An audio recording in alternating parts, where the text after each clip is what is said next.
can't hear them, so I don't know what I'm doing wrong.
Good morning. You ready? Yeah, good. Good morning. How is everyone this morning? Well, I think we have a great day ahead of us. I'm excited. We're going to get started, and you know what? We are going to open in prayer and the pledge, and I'll just pray. So let's stand and pray and do the pledge, and then we'll get going. Lord, thank you for this day, a new day. I thank you, Lord, for the community of Nampa and the privilege that we have as leaders to get to live here and to get to serve here. We ask, God, as we go through the process of the budget and the communication, that you would give us wisdom. I pray, God, that you would just give us insight. Lord, bless our Doug and our finance team and our leaders for all their work. I just pray that, God, that you would watch over them and keep them, but guide us this day. In the name of Jesus, amen. I pledge allegiance to the flag of the United States of America and to the republic of which it stands, one nation, under God, indivisible, with liberty and justice for all. Roll call. Rodriguez. Here. Jingula. Mills. Yes. Reynolds. Here. Haverfield. Here. Griffin. 4 present, 2 absent. Thank you. Okay, so this is our budget day, and we are going to begin. This is all discussion. Just a reminder, it's discussion, presentation from Doug, no action today, just trying to get things before the council in preparation of our budget season. So Doug, as we get started, I just want to say thank you. You and your team have done a phenomenal job. You work so hard on this, and I just appreciate the efforts.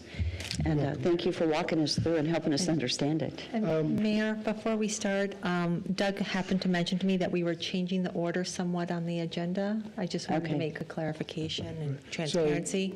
The way we had talked, Mayor, is that I would present first the budget preview, the operations.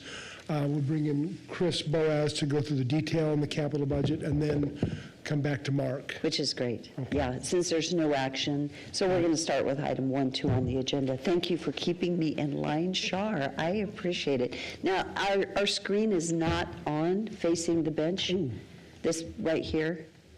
So we will need that for the presentation.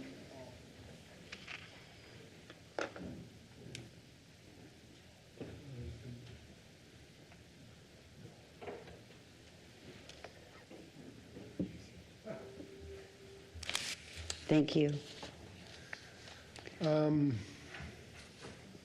so last year I did this for 2 hours, and it was a slightly different time frame. I've never presented to the council where I've been this close to the end of the budget process, so there's about 5 operating brain cells in my head right now. So bear with me as we go through this presentation. I need, first of all, and I will again, this is not possible without the cooperation of my finance team with Leslie and Chris and everybody else, and the cooperation of all the departments. This was very much a team effort across the city. And what I want to share with you this morning, and please feel as we go along to interject questions as we go along about the process, what we've done. It's not a hearing, so we're not looking for approval, but I think it's appropriate to be very back and forth. If you see a question, we can interrupt me in the middle and we'll talk about it in dialogue. There's kind of a couple of different things we want to go over today, but basically, why are we here today? Why 7 o'clock in the morning? And this is essentially to get facts to decision makers. So you and the council are the decision makers. We present the best scenario we can. You analyze it, look at it, and provide us your feedback. But that's the real basis. What we're going to discuss today, provide background on the budget bill. This was an interesting year. We've come out of COVID. COVID was breakneck pace. Everything was move fast, get this in, try and beat inflation, try and deal with inflation. And that was like 2 or 3 years of ramping up and constantly ramping up, constantly being behind the curve and trying to catch up. Now we're at the top of that peak, coming back down. So now we need to turn the boat around a little bit, put on the brakes, and try and figure out how do we slow this ship down, because inflation is no longer at 9%. It's still high, but it's not at 9%, so it's coming down. So it's been an interesting year to kind of turn the ship, so to speak, and get a different focus on how we build the budgets. And we'll go through that in a minute. We want to outline these significant changes and the impacts that guided the budgetary decisions.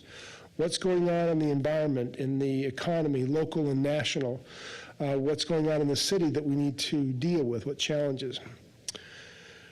We want to identify particularly the efforts we made to control the costs. Inflation is still there, and some of the lingering effects of inflation are just hitting us. There are some that took a time to build, and I'll go through that, but insurance, it really, it's not inflation, but it's a big impact, and ICRIP are big impacts. Some of these things have been 2 or 3 years in the building, and they're hitting us now. Also, we want to deliver the capital budgets to you today. So you have 2 decks in front of you. One is just a mirror of this presentation, and the second, and Chris will go through this one, is the bound copy of pretty much the capital budget. We wanted to give this one to you a little bit early. Typically, we tend to throw the capital budget at you and the council without really much advance notice and expect you to make good decisions. So we wanted to try and give it even a day or 2 earlier so you could have the information. And Chris will go through that when we get there. I'll have a summary page, but Chris will go through the detail. Then we want to talk about the coming process for the CIP, and that's what Mark Stoyer has been working on building. We as a city, and many cities do this, we tend, because we are one-year budget, we legally can only spend for the current years, we tend to focus on just 1 year's data.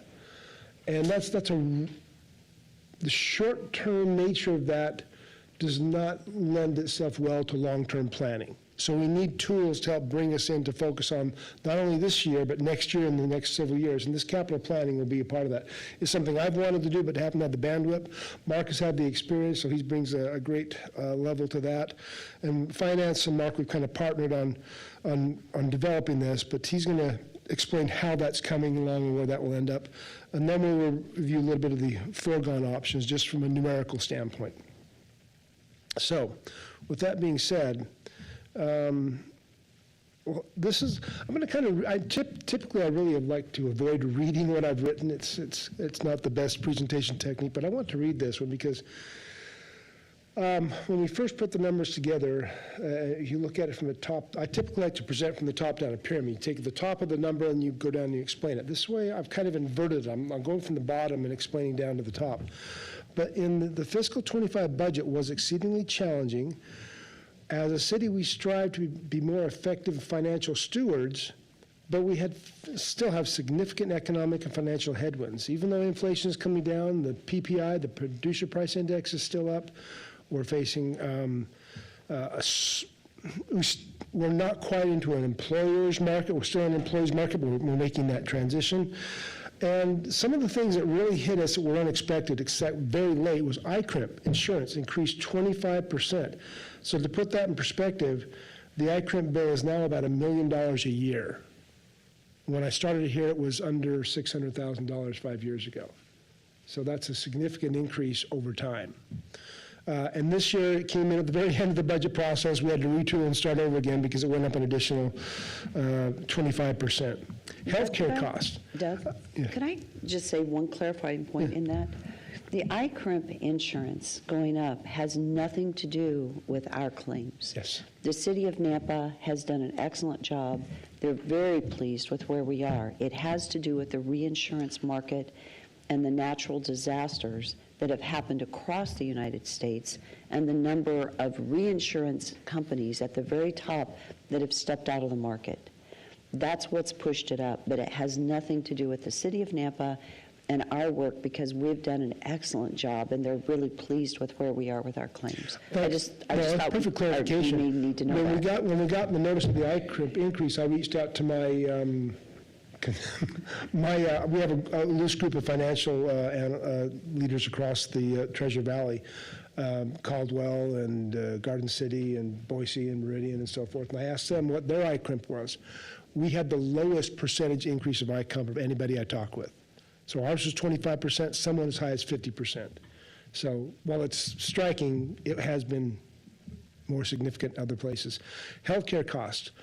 We had 4 years of really low healthcare costs, partially subdued by COVID, where nobody was going out.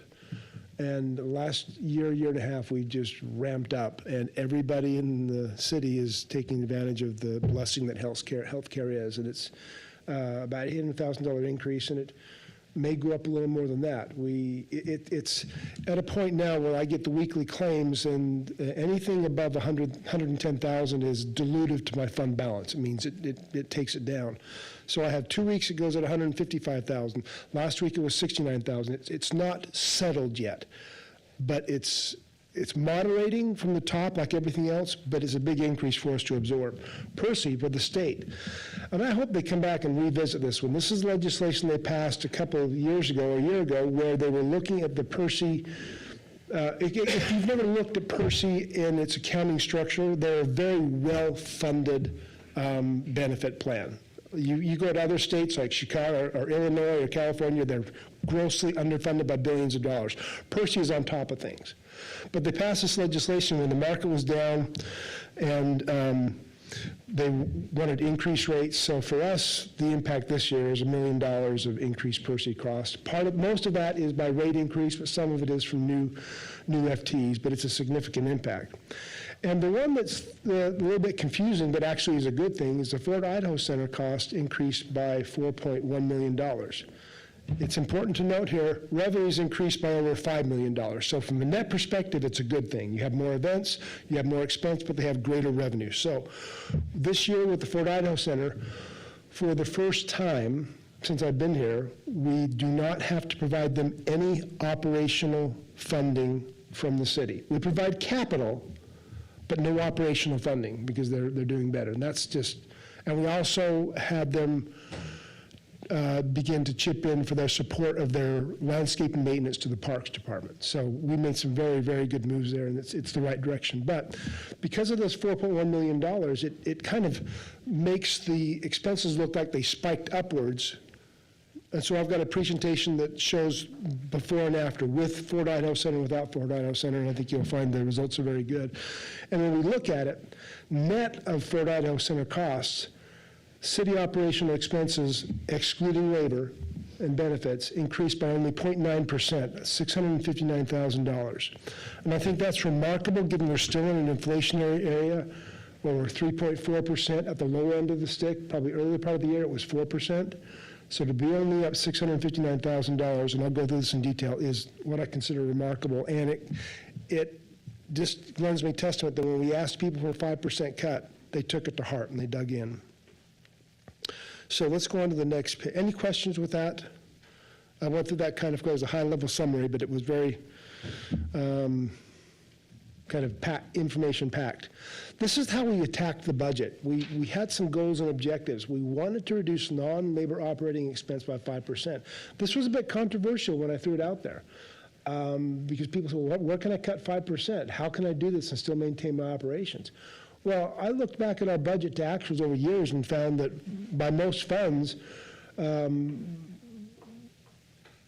we were over budgeting by 10 to 25% per year. And a lot of that's capital. Well, we put a capital program in and we hope to get it done and it doesn't, so we roll it over, and that's a big chunk of it. So the goal here was to move the budgets more closely to where we're actually spending. And then next year we'll take that a next step further. But this 5% was a challenging number to wrap our heads around, but we did it, and I'll get to the results in a minute. We wanted to close this gap by budgeting closer to historical actual. So we did run reports and found out where people were budgeting. And if somebody had put a value at $50,000 and it's been that way for like 10 years, no, we're not doing that. Let's look at what's needed. And so we wanted to train the departments to do to better match budget capacity to project capacity. Sometimes it's like taking a 5-year-old to the restaurant, they see a plate, they want everything on the plate, let's get everything, and then you can't eat it all. So we're trying to match these things a little closer, and then we wanted to increase the overall budget accuracy. That's one of finance's goals. So this is the introduction to the 5% reduction. If I apply 5% to last year's operating expenses, net of labor, I would see a reduction of almost $3.5 million. That's 5% down. What we ended up achieving was just slightly less than that, $3.3 million, 4.4%. So we actually drove a significant amount of savings. And these are the highest level of savings, repairs and maintenance in its various categories. We reduced that budget $745,000. Development services cost control. This one we came in and retooled our with John Nelson, and then we had Jeff Miranda retooling it. He went to town and just really went through their budget and looked at everything that needed to be touched, and he did. So it worked out pretty good. We got $414,000 savings there. Fleet costs are down. We decided as we build the fleet to not make them repay the fleet loan, so they have less cost to allocate across the city. So that was a win for us. Reduced travel and training. This was what I mentioned earlier, $232,000 down.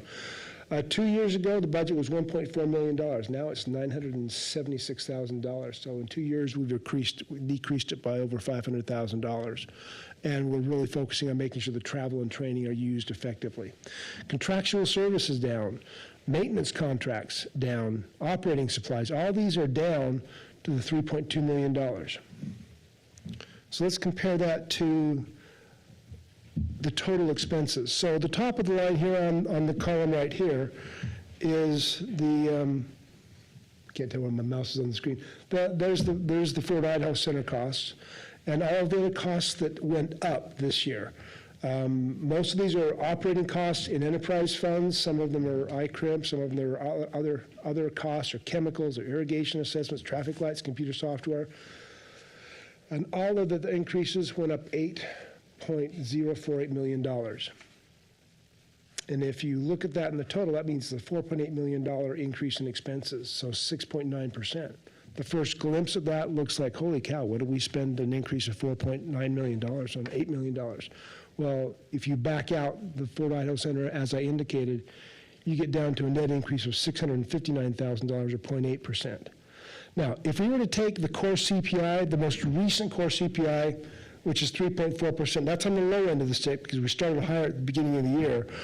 CPI applied to our expenses would have resulted in an increase of $2.4 million. So we came in $1.7 million better than that by asking for a 5% cut in budgets. And I think that's phenomenal. Doesn't mean we're done. I mean, next year we look at it in more detail, but I think that's a phenomenal accomplishment to control the costs.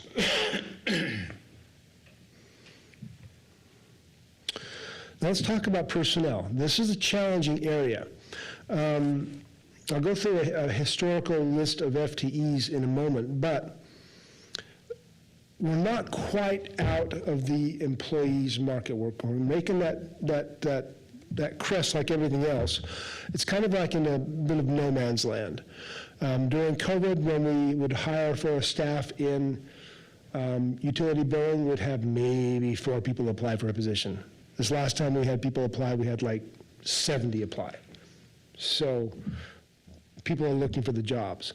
But we still have some pretty intense competition among Meridian and other cities raising their wages, forcing us to keep pace or lose qualified, very trained individuals.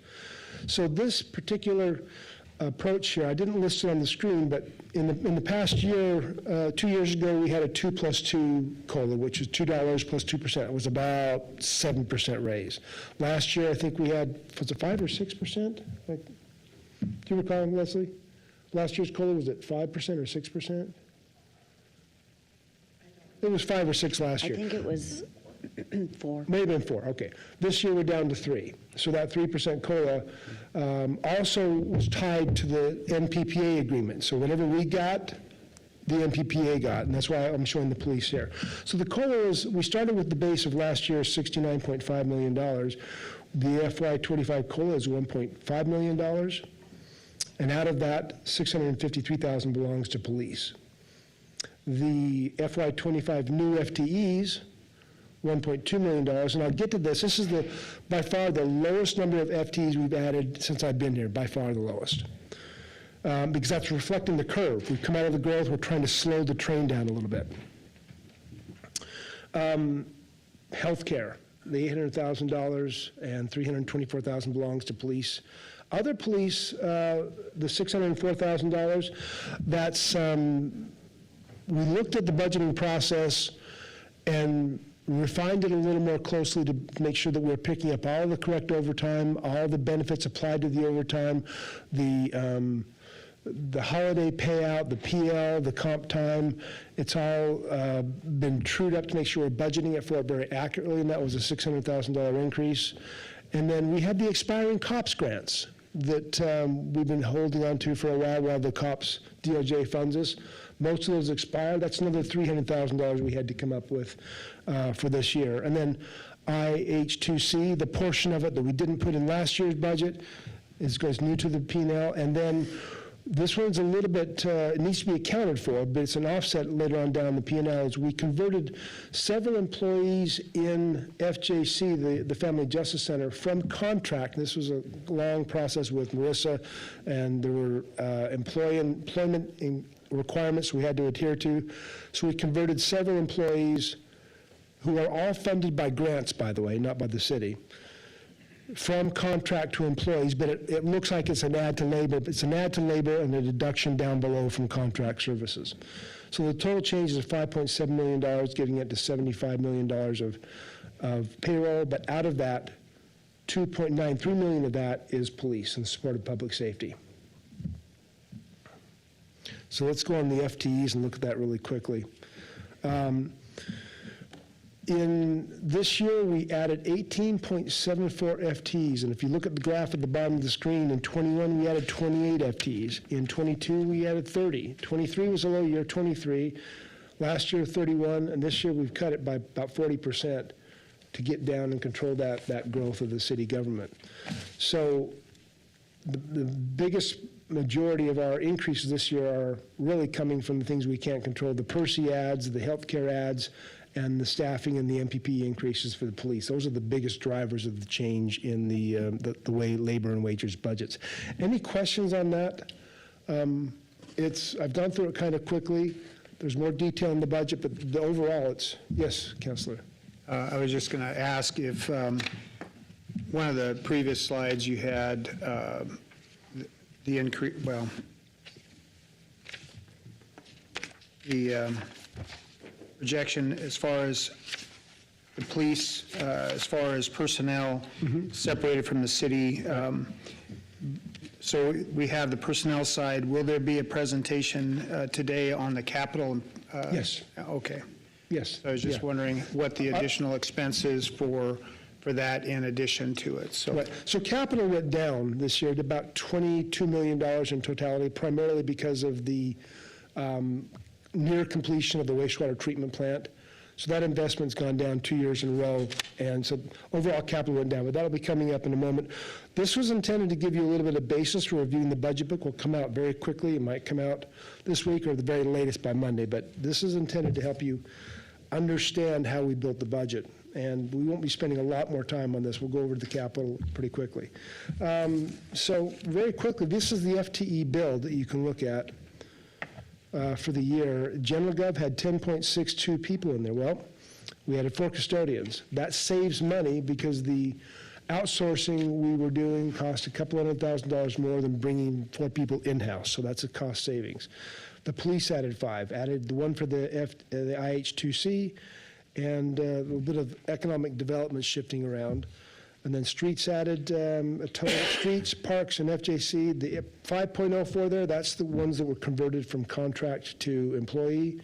So it's actually only 3 going up in the special revenue funds.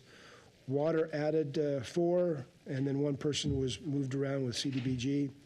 Engineering added 1. I took 1 out of UB and added 1 to it. It's kind of a complex, but it resulted in a 0.5 increase. So we're net new 18.74, and that's by far the lowest level of FTE increases we've done. So budget summary very quickly. This will be the last of the budget summary slides. The city's budget will be $290 million, a decrease of $7.1 million from FY24. The proposed capital is $108.5, a decrease of $22.8 million, and Chris will go through that in much more detail. And the city's operation budget, when I went through the operations and the labor, is $149 million, and that looks like a $10 million increase, but pull out the $4.1 million, then you have very little operation, and then the breakdown of the increase in labor as we talked about. Doug, I just want to go back to the personnel again, because as we went over that, can you go back 1 slide? Trying. Okay. As we went over that pretty quickly, I just wanted to make sure we caught that out of 18 new FTEs, 3 of those were FJC, moving people from temp status to employees. They're not 5. new people.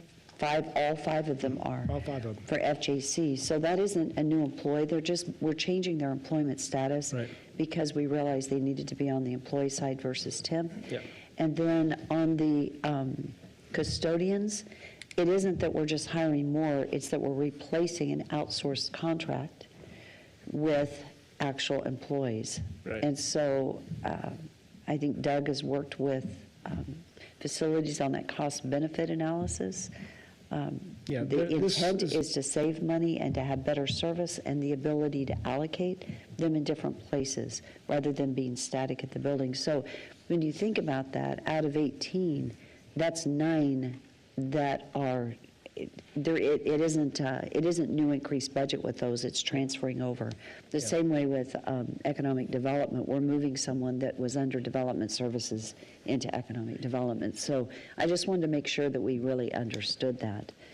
So, And I totally agree when we're hiring outsourcing services, it's nice if we could hang on to those folks, whether it's through wastewater, Right. whether it's through our building department plan review.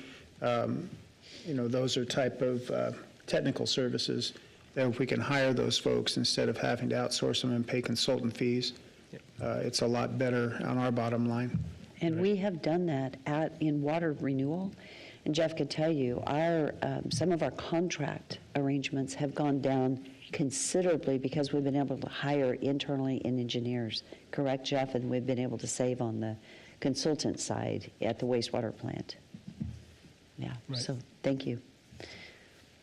So now we can go into capital. Capital is a difficult animal to present to you because, and I'll go through 2 or 3 summary slides and then I'll turn it over to Chris. The reason capital is difficult is because we have, let's take Streets Department. Streets Department will fund projects from maybe 3 to 4 different financial sources.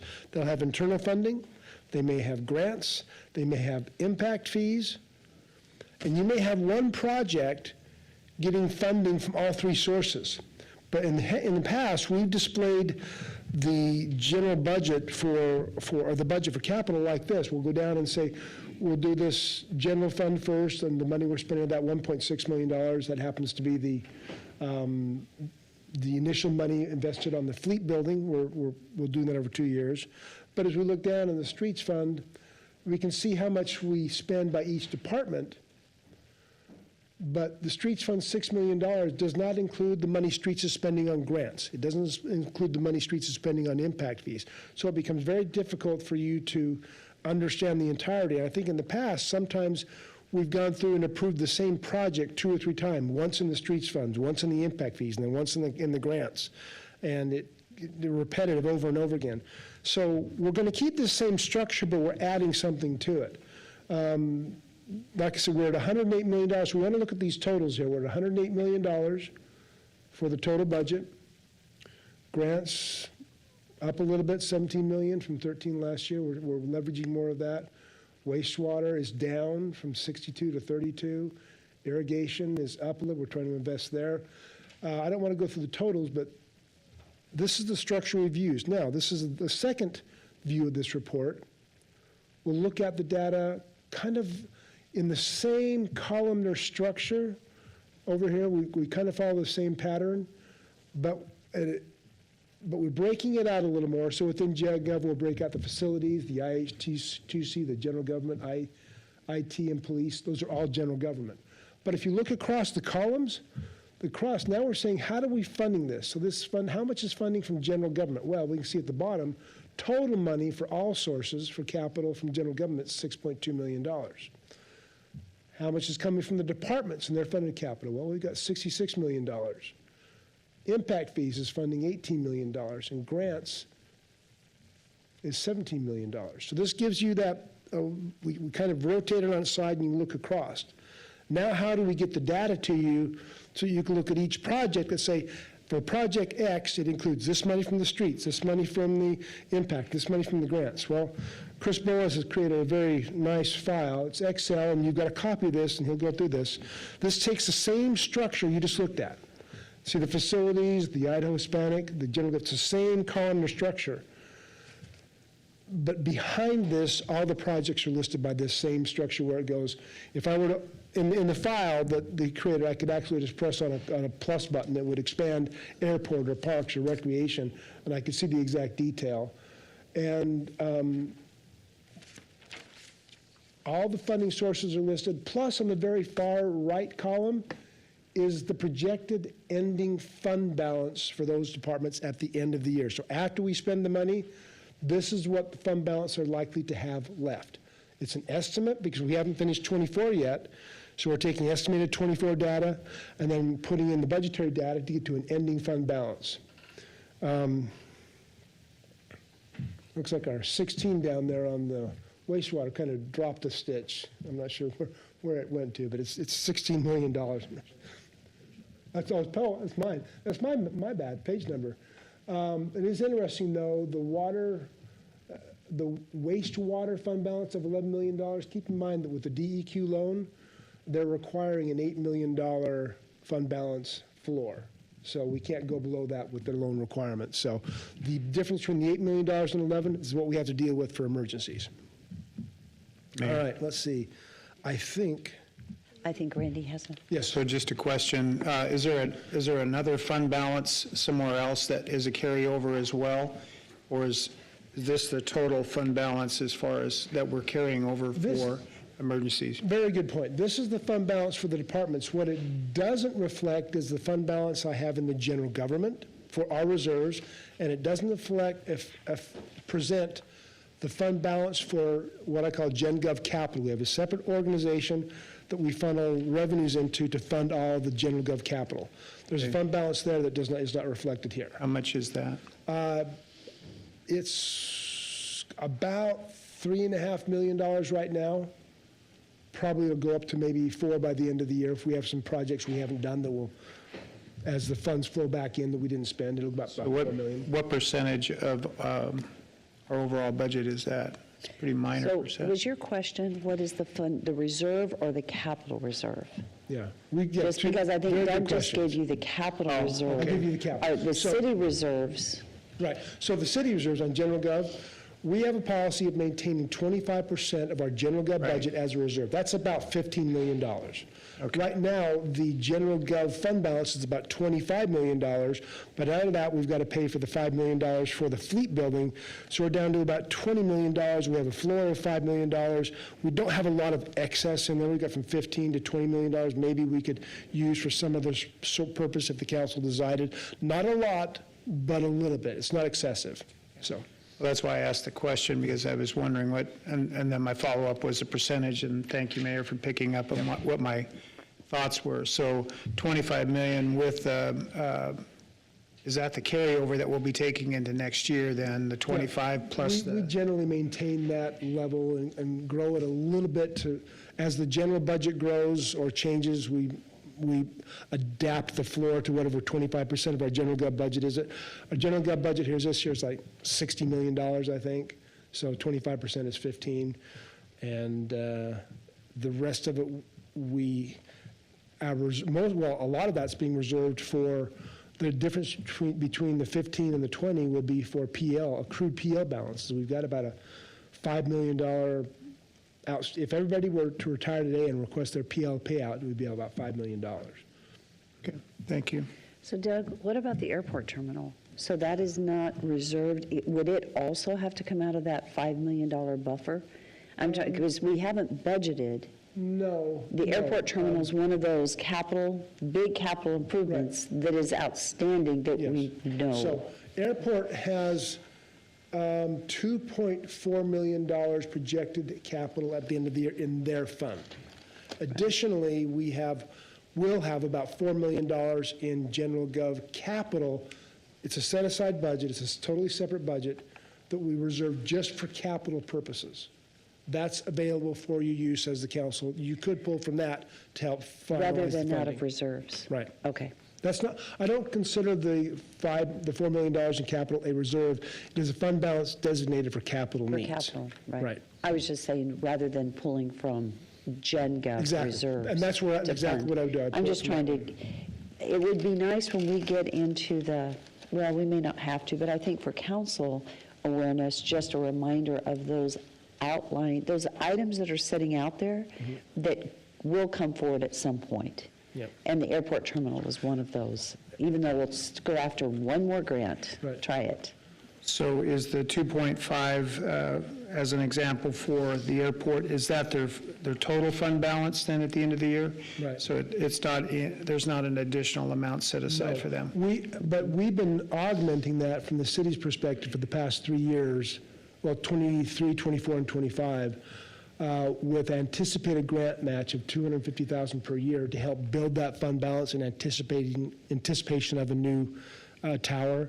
But that's their money dedicated to use as they choose. Now, there is also money coming back from the FAA in 1 or 2 years of $500,000, where we've loaned it to the FAA. But we loaned it to the airport to buy property, and the FAA is going to reimburse us in probably 2 more years, that's $500,000. That could be dedicated as well to the airport as well. So is each of the departments looking at about a 25% holdover for a fund balance? Depends on the department. But it's not a holdover. No. It's not a holdover. It's just a fund balance? Yeah. And it isn't done by department, so it's a little different. That is GenGov reserves. Right. That's GenGov. That, what we were talking about, that 15 million, that's GenGov reserves. And then the others have a fund balance Right. that is reflected here. Correct? Those are the actual fund balances for the various departments. So let's say, I don't see. Well, where's transportation, you streets? go to transportation, that's $19 million. That's street and traffic. That's how much they have left to use after all of their budgeted impacts. They could use that down to about $3 to $5 million without putting their fund balance at risk. So it can be used. But again, it comes back to the first point, budget capacity versus process capacity. Can we do that budget? Our challenge has been getting the projects done and not over budgeting them and then rebudgeting them and re-rebudgeting them. Okay, so my question then, the final question then, is we do have a fund balance separate for general gov, that each of these departments or each of these line items here, those balances at the end of the year could be available dollars if they chose to use them. They don't have to hold. For the most part, yes, they are available for use in budgeting, depending upon the wisdom of the council on the need. But again, it comes back to the capacity. What can we do? Now, one thing I can't do is I can't start shifting money from water to streets. I can't shift money from streets to wastewater. I can't do that. But to the mayor's point, if say, the airport wanted to go ahead and build a terminal for 2.5, that's their choice. They could use these funds to do that with. They could. I would not personally spend all of your fund balance because you need to retain probably $500,000, $1 million for unanticipated needs, but you can spend it, yes. So back Well, to my they have question. other needs, though. Pardon? I have to say, there are other needs in the airport. I wouldn't, because Well, we I have. didn't mean to pick them out. I could have picked anybody. The idea, though, that there still they need to have a carryover if they can, just as a carryover fund balance for as we go through, because that's not like a set amount of money that they're going to have available. It's just it's an anticipated amount. So I'm just trying to understand what Most your of thoughts were. these, once you spend it, it's gone. It doesn't automatically replenish. Now, if I were to look at the GenGov funding for GenGov capital, so we have that $6 million, well, you take out the $1.6 million for the fleet building, and it's down to about $5 million, a little less in expenditures. Well, how do I fund that? Well, we take city franchise fees from the electrical, gas, internet. That's about $2.5 million. I've got probably $1.2 million, $1.3 million in interest, and I supplement it with some GenGov fundings of about $1 million. So I've got about $4.5 million of money I put into the GenGov every year to keep the capital going. So is there a separate chart for the Ford Idaho Center and the Napa Civic? They're on the private venues line, about 2/3 of the way down. Okay. Now, if that's sufficient, I'd like to turn it over to Chris to help him go through some of the details. Mayor, do you have any other questions or any other thoughts? No, I'll probably Yeah. mention something along the way. Yeah, it's important to know, Rhonda, I think I know where you're going on the fund balance, how they can be used. Most of those fund balances with streets, water, wastewater, you need to maintain at least a $3 to $5 million floor. That's the bottom you should be going to in case something disastrous were to How much happen. was that? About $3 to $5 million per department. Okay. You know, Tom can tell you if a water main breaks, that's $500,000 for one Right. water main. Yeah. So Totally understand. I understand that totally. streets has, I guarantee that 19 million for streets, I don't know if Chris was, they've got plans to spend all that money, but it's capacity to get it done and the timing. So their long-term plans will spend that and more. So it's not like we've got a bucket of money undesignated. It's the capacity of us to get the projects done, and I guarantee you all that money is allocated to a project somewhere, just not in the current year. And sometimes it's beyond capacity. It has to do with the timing and grant match. Yeah. So we may get, and the approval between Compass and/or ITD. So there's a whole lot that factors into the timing to utilize some of the funds. Going back to the airport, there are some FAA regulatory things, and there is the North Nampa flight pattern property acquisition that has been discussed since I've been a mayor for a long time that we're supposed to be moving forward on. So those are things that you have to, just because the fund balance is there doesn't mean that there aren't areas that need to be dedicated and held. And that's Right. the problem we run into with the state with the transparency laws. They want to know what our fund balances are because they want to make sure we're not, I guess, in effect, hoarding. We're not hoarding any cash. We have no excess. We have many more demands than we have capacity to fund them. It's just our ability to get them, and as the mayor said, our ability to maximize the use of the money effectively with grants match, with impact fees. So it's a timing and a process plan. But if I were to look at, this is why I want the 5-year CIP, because what you can't see is we have all these needs out there we can't quite get to, and it far strips our fund balances we've got right now, without a doubt, by far outstrips them. So we do the best we can. Crystal, they attack the most critical priorities first, but some things lag, and then there's some things we just can't get to because of the timing and the funding. So, Yes. So Doug, these projected 25 fund balance as of 6/17 of 24, those numbers can go higher or lower depending on the our direction. activity, right? Right. So if we don't do a project, the fund balance goes up. If we do an extra project, so if somebody comes to you, this is Daniel or Jeff or Crystal, and say, hey, I have a new project, it requires an amendment, the amendment's going to pull from that fund balance to cover the cost. Okay, because that's, I'm just going to pick the airport because it's such a drastic change. The FY '25 capital total is $343,500, but as of 6/17, it's $2,475,000. Right. And so now, from a layman, I'm looking at that going, well, we've got a lot of money in the airport. Right. But in reality, not really. They don't have enough to cover their needs. That's right. So that's where you come with the other funding mechanisms Right. to support. So that's where you're getting that 2 million number? Well, I'm getting the $2 million, it's a mathematical expression over time. So we calculate how much we bring in, we take how much we expend, and whatever's left is we either add it back to fund balance or we pull it out of fund balance if we overspend. So it's just an aggregate accumulation over time. Yeah, for clarity, though, just, we don't have at the front of this the beginning capital. So basically, when you see 343,000, that's how much they're spending this year, and now we have left 2.4 million. So at the beginning, if we had a column saying that we have 2.7 million, it'd be 2.8 million something. Right. Over here, we're spending 343, and we're ending with, that's what it is. Okay, that's what it is. Okay. Yeah, that's what it That's is. what I was asking. Yeah, that's what I was thinking. Mayor, that you were thank you for asking. catching things that I'm missing. This is why the team is more effective That's than good. Thank you, because any that one was- individual. You can see That's, I why know, was good. I know, Yeah. yeah. Thank you. If that's all the questions you have for me on the general, I'm going to turn it over to Chris and let him switch to the live document here. And that's also in the back of your book there. There are three, well, I'll let Chris explain the book to you. It's his bill. And Doug, can we, just so we're clear on the expectation of today, Chris is going to go over Right. what we're going to be presenting, but again, we're not No. going to take a vote today. He's going to give you a, kind of a quick, not real quick, but a quick overview.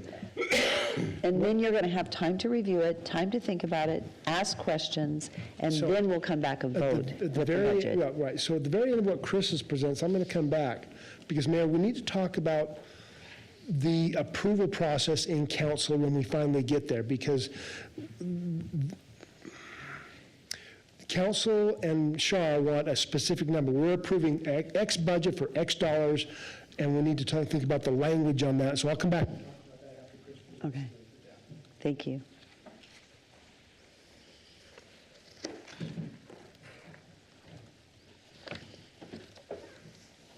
All right, good morning, Mayor. Good morning. First off, I want to apologize on a few things. So in this packet, in this printout, there are three different sections. That first section is gravity. That's what is going to be in our budget book. The second section is what I call capital by recipient.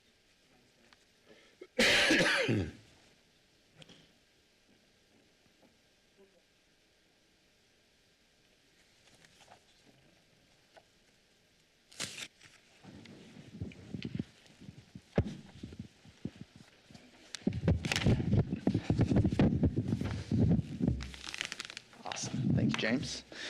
All right. So the second section is capital by recipient. That's this live document you're seeing right now. It breaks down all the different recipients of capital by the funding sources in the column. The third section is specifically GenGov capital that Doug mentioned. It's that $4.5 million that is set aside from the General Government Fund to fund capital projects. And the reason we included that is because council has say in what projects we include. We included our recommendations, and per the requests of the department, we asked them to kind of order their requests, because obviously there are more requests than funds available. So the third section is our recommendation of general government capital funds. So with that being said, the reason why we've created this document is is why Doug mentioned. When we go through Gravity and go through each fund section, it doesn't give you the overall cost of the project. So you can have, if we look at transportation on line 56, you So see. what page are you on? So I'm just on You're this. just on this. Yeah, just on the first, on this overview page. We have $6 million coming from department-funded capital, and that is everything from enterprise, special revenue funds, or fund balance. You have impact fees of $8.7 million, and you have grants and loans of $7.8 million. And if we do that just by fund, we don't get that total overall picture. So that's why we wanted to create this document, to give you that bigger picture. Can I ask a quick question? I was just wondering, why don't we have a copy of that in our package? You do. That is section 2. So after the gravity section, which is the first 46 pages, there's, sorry, I Thank you, apologize. that's what I Gravity is realized, our yeah. budget book. So that's our budget book So printout. it's not in this then? It is in that. So if you, What page then? I guess- it's the second section, so it'd be technically page 47. So if you- Yeah, you'll see page 46. Look for this page break right here, and then the page after that is what Chris is presenting. I think that's what the mayor was asking, which I was going to ask as well. Actually, what I was going to mention was, this says grant/loan. Could you real quickly tell us, because we don't have too many loans. So I think the loan, would that be under wastewater? It would be under wastewater. It's the DEQ loan. Right, so I'd like us just, I want to make it really clear that these are all grants, with the exception of our SRF loan for the wastewater treatment plant. So we don't, just so that it's clear as we go through, we don't, because since it says grant/loan, it might be good just to say grants. I don't know, it's just a thought, because I don't want people to think we have loans, the public, as we go through. One of the main reasons I included the grant/loan is because in the grant world, if you get over 35 million, well, it doesn't necessarily apply to FY25, but in 23 and 24, when you get over $35 million in grants, that opens us up to having our own calculated IDC, and that's a whole nother process. So our grants are under 35 millions, but with grant and loans, we were above that. So that's Last why year. we included that grant and loan. But not this year, right? Not this year, so we can, I will remove that. It's just a thought. And clarify. So just want to talk through this overview page. So as you can see, the general government capital, we have 6.2 million. 1.6 million of that is the fleet building. So if we remove that from GenGov capital, that specific 310 account that's set aside just for capital, we have $4.6 million to spend. Next funding source is the department capital, in which we have 66 million. And then impact fees, we kept roughly the same. They're slightly decreased from last year at 18.3 million. And then grant capital, we have 17.4 million. Of that grant capital, 7.8 million comes from the Streets Department, which includes grants such as the EDA grant, the Safe Streets for All grant, the Strategic Initiative grant, which is the U-Stick widening. And then we also have $6.7 million coming from the Water Department, which is all of our ARPA, not all of our ARPA projects, it is all made up of ARPA projects. So we're planning on doing quite a bit of work with those ARPA funds in FY25. A couple things that you will not see on there, but I did want to give you the information because I know council has asked for it in the past. Of all of our capital, the amount that facilities manages, we have $8.6 million worth of facilities managed projects, and that's from GenGov through all the different departments.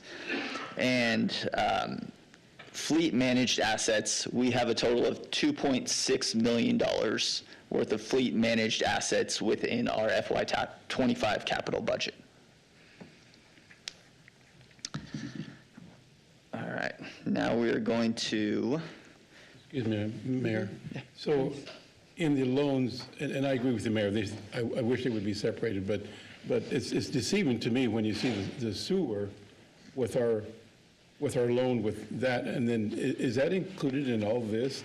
Or is Yes. that a separate, because it appears that we're way over on the loan, but we're not, right?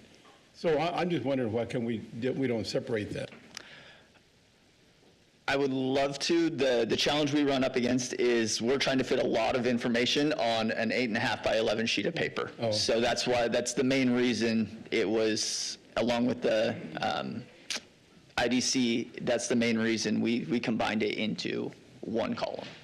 Could And we- one thing, so on the wastewater loan, most of that is totally done. The only amount in here that is part of that is that 1.5 million. is it? It's Yes. the only part that's wastewater is that 1.5. Okay. There isn't anything else in there, so I think this year it'll be a little easier, just because it's all grants, except for 1.5 million that we could actually, into cells and formatting, I don't know how you do that. Yeah. Have fun, yeah, that's hard. Yeah, that just makes it look a little different than what the real numbers are, so, yeah, thank you, Mayor. That's understandable. And going forward, we will be able to separate the two between grants and Oh, loans. okay. All right. With that being said, are there any numbers on this summary spreadsheet that are calling out to you that you have questions on, that we can go through each department and address specific projects? Go for it. You can move forward. Okay. Yeah. All right. So hopefully.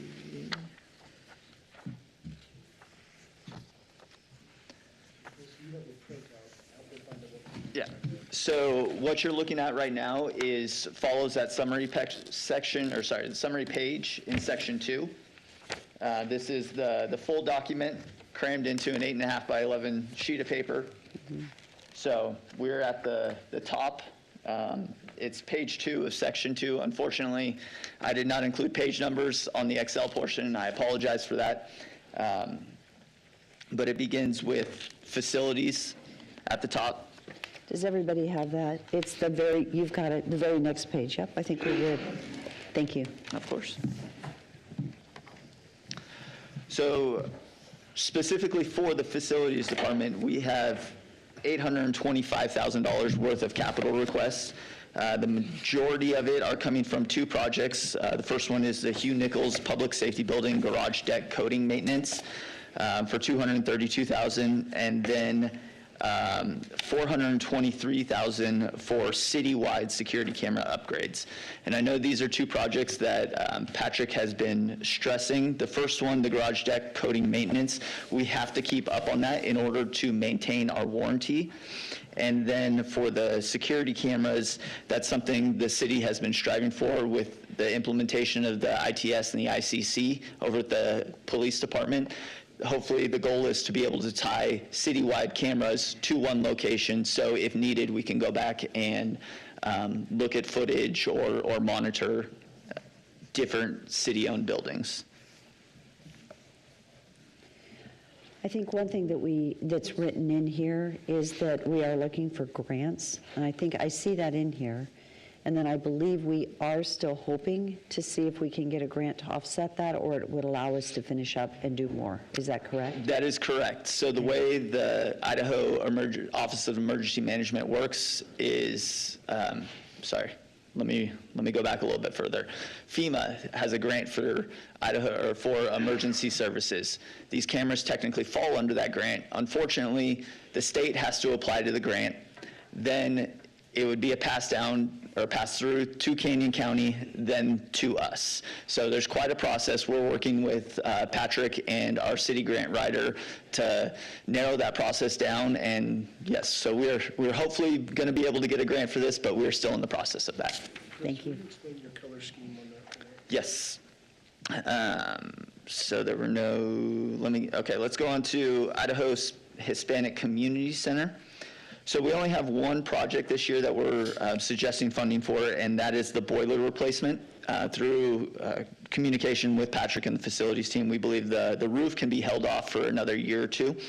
And there are other items like large kitchen appliances and signs, which is the marquee sign out front and then the building sign.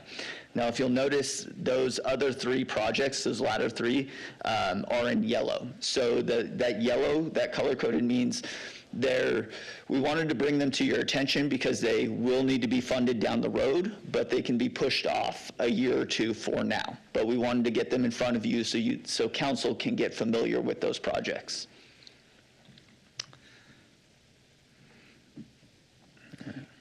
And then coming out of the general gov fund, we have the fleet building for 1.6, and that is strictly the FY24, the FY25 portion.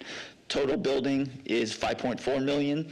This 1.6 is just what's going to be done in 25. I believe it was another 3.5 in 26 that will be coming before you next year.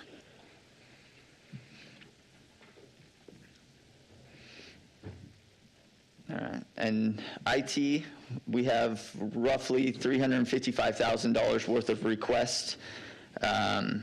These are all high priority requests that Butch and Adria have suggested. So there are the four that are listed under equipment 7760, and then if you go down to the computer system software under 7765, you have the additional two projects.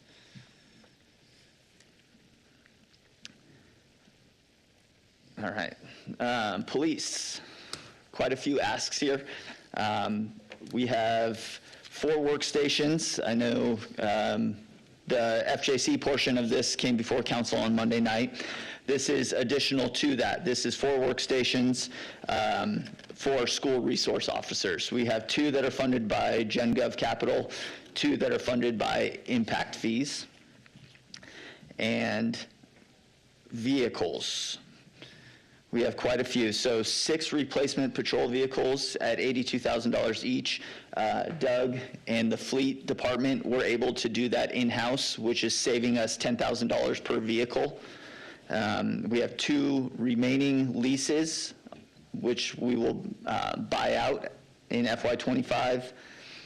1 replacement training vehicle, 1 replacement drug investigations truck, and then 2 new vehicles purchased through impact fees for the new positions, and then 2 replacement motorcycles.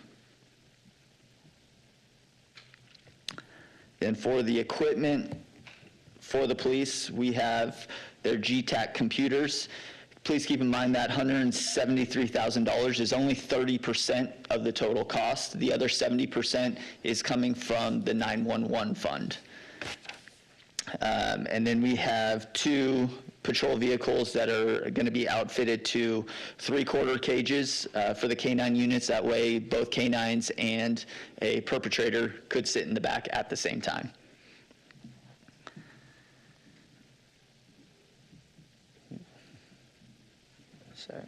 I think that'd be pretty cool to have.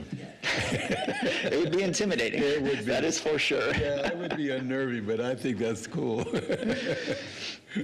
All right.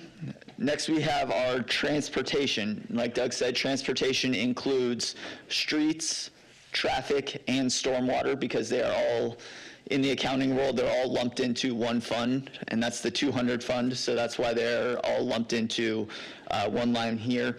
If you look in the light blue, you do have totals for each department. So for the streets, department-funded capital is just over 5 million. Impact fee is 8.7, and the grant and loan is the 7.8. If you have any questions regarding these projects or equipment, I know Crystal's here, and she's the subject matter expert and would be able to answer any of those. So, and then if you look down at traffic, which is the next light blue line, we just have the department-funded capital for 574,000, and then stormwater has department-funded capital for 450,000.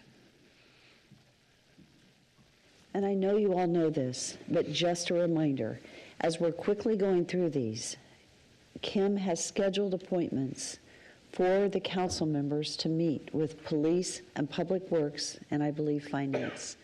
And then if you have questions outside of that, while this is quick right now, I love this because this is the first time we've given you this much time, which is 3 weeks, to go over this information.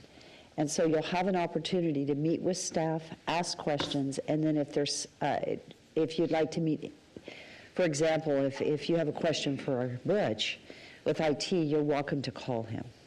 Yeah. So that's just a reminder. Thank you, Mayor. All right, next we have the airport. Fairly routine maintenance going on this year, just fence replacement, city-owned hangars. That would be an example of a airport project that facilities is managing.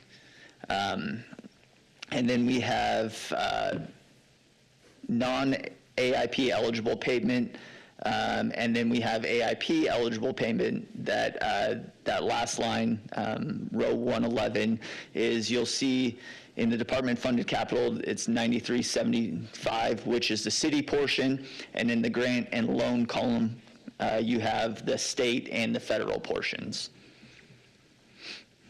And again, all of those, if you notice, are funded out of the department, Correct.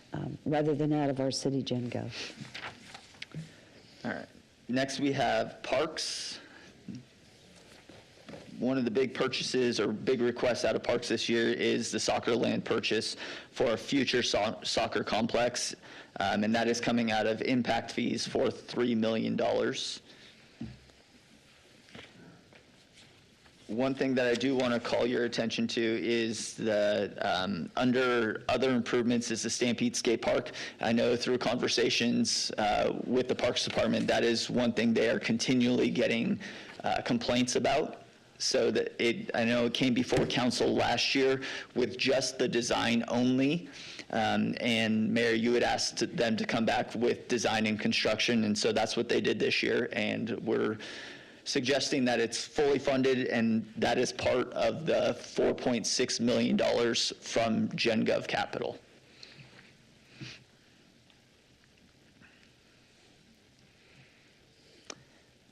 All right, and we're going to go down to, and as you can see in parks as well, is they have quite a bit of projects that they pushed off. Obviously, they would like to get them done, but there's not enough funding. But those will be requests in future years.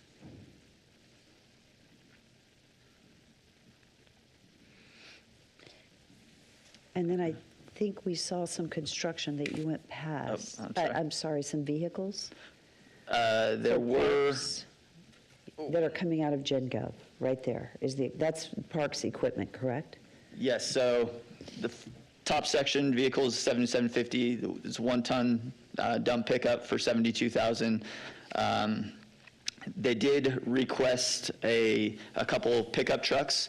What we're going to do is we're going to reallocate one of the old police vehicles give that to Parks, and that will reduce their request for next year.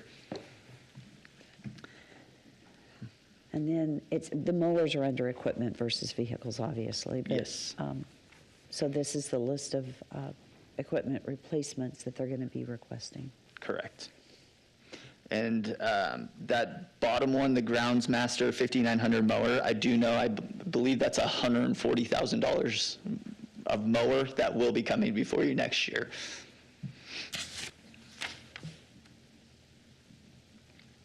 And the office expansion that will be paid for out of impact fees. So what is that? So at some point, will they, I'm not even sure what the office expansion is.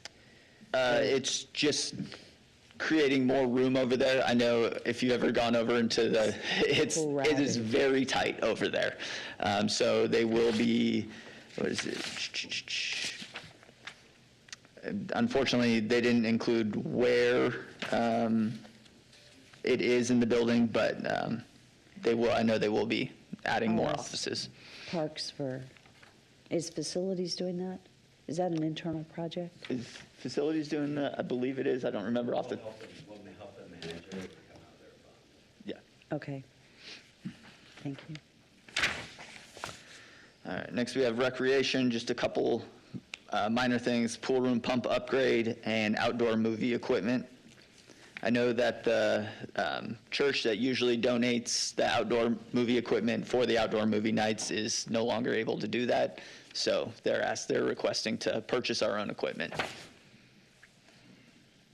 Mary Clean, I have a question on the cemetery. I know there's been some questions about redirecting funds to that. It's in here. It's Yes, just can I not ask that yet. you hold off? We'll get there. It's coming. Thank you. I was wondering where cemetery was, but it's coming. Yes, Okay, it is coming. Thank you. I was trying to look for it, I didn't see it, so.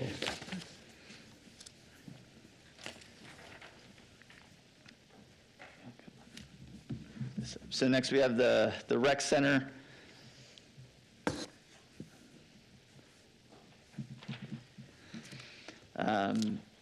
These are fairly standard requests. I know the parking lot seal coating goes on every few years. The fitness equipment, $100,000 is requested every year to keep those machines up to date.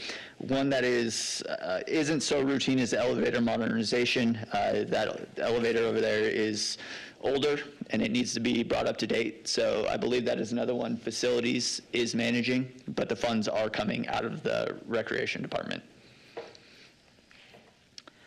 All right, and now we get into golf. So the way these are broken up is Centennial is listed first. You'll see that under the light blue heading. So they have a total capital request of $606,000. There's a $94,000 mower, a $64,000 greens mower, and then $50,000 for the golf simulator. Oops, I'm sorry. And then $350,000 for the golf simulator room, which is all funded through department capital. Oops, sorry.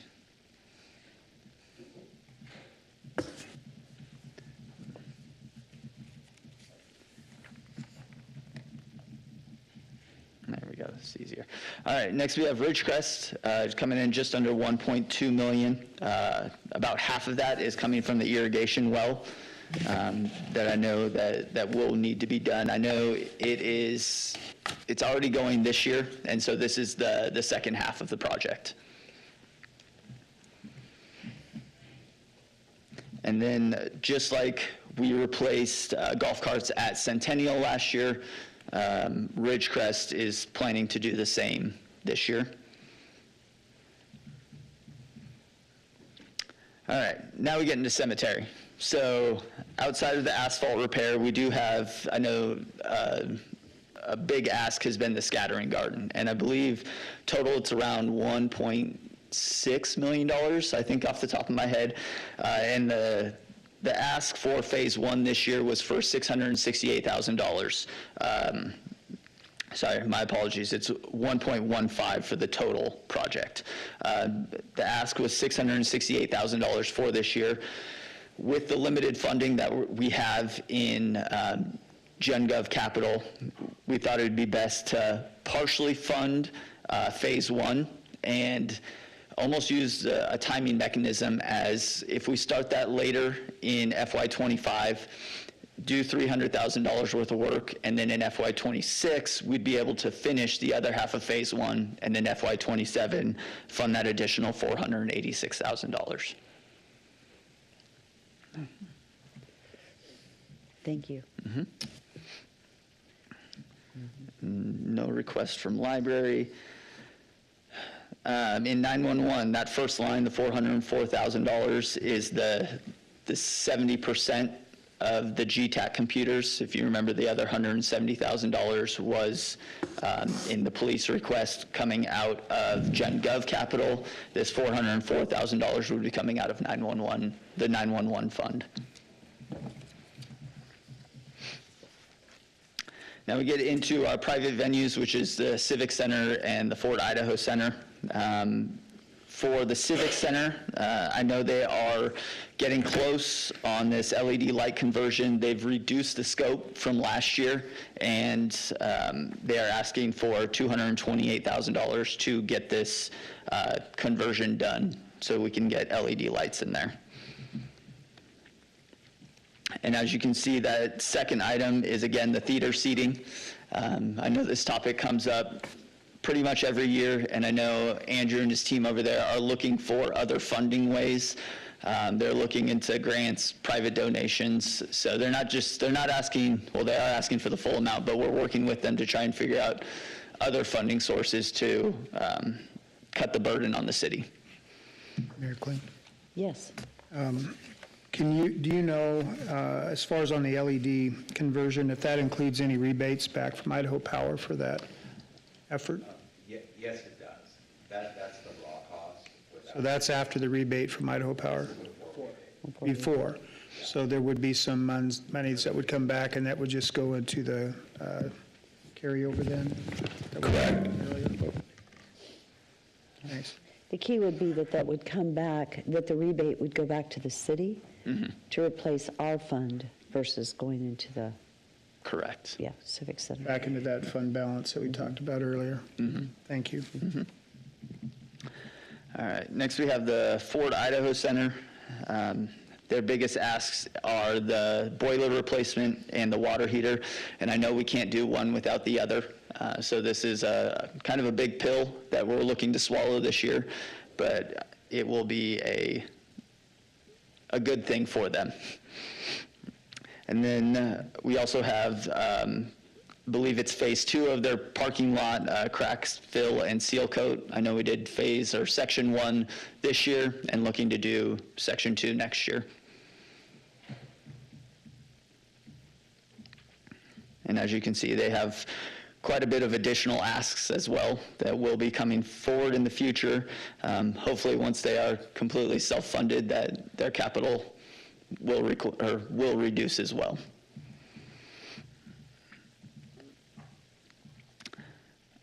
All right, next section is our Community Development Block Grant, commonly known as CDBG. So these are federal funds that we can use a portion of and do projects throughout the city. All these projects are bringing the existing infrastructure up to ADA. And so we have the tier 2 is citywide projects, smaller projects. And then second one is the West Park sidewalk. Third one is the West Park bathroom replacement. And then the fourth one is the 5th Street ped ramps. And last one are public facilities and park improvements across the city as well. Then we have development services with 2 smaller asks. I know we need a My apologies, those two amounts are switched. For some reason, the NDSC emergency generator replacement is $92,000 and the new audio system is $50,000. So I will get that corrected. I apologize for that. And the audio system has to do with the downstairs conference room, I believe, and Correct. sometimes that room gets used a lot. Board of Appraisers uses it in a lot of different meetings, use that particular room, and it just needs the audio system upgraded so that you can hear when you're using it. So, yes. Maybe this is a question for Patrick, but the NDSC emergency generator replacement, is it due to age, or what's the reason for it? Is it failing? It's due to age, and our consultant that does the maintenance, it's time to replace it, just based on the maintenance schedule and how much maintenance we're having to do on it. So it basically is for the emergency systems, fire alarm, monitoring, emergency lighting, things like that. And it's $92,000. That is correct. Is that an oil? It's a diesel Diesel, I generator. mean. Yeah. mhm. We do use it. It's been probably a month or a little more that we actually had a call, and there was a smell downstairs.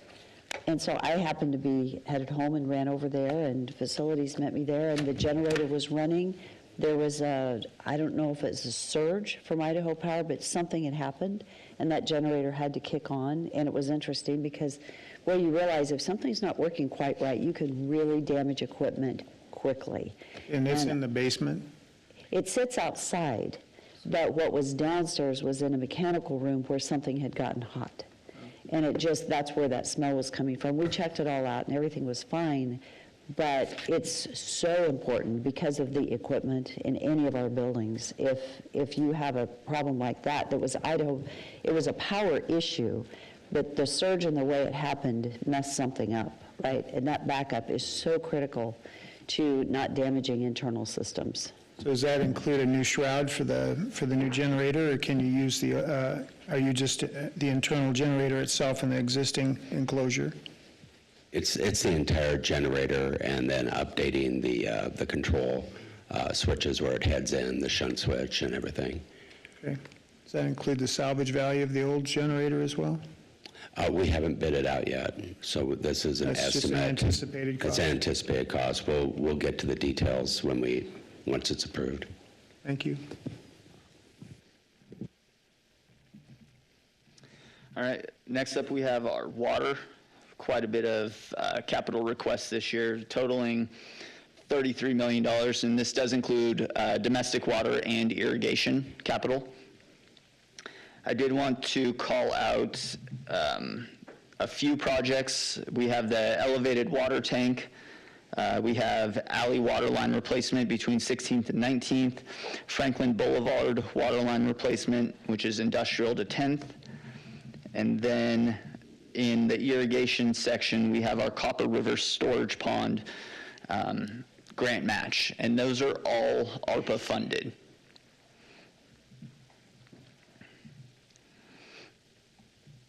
And I know we kind of scrolled through those quickly. I know Jeff is here if you have any questions on water projects.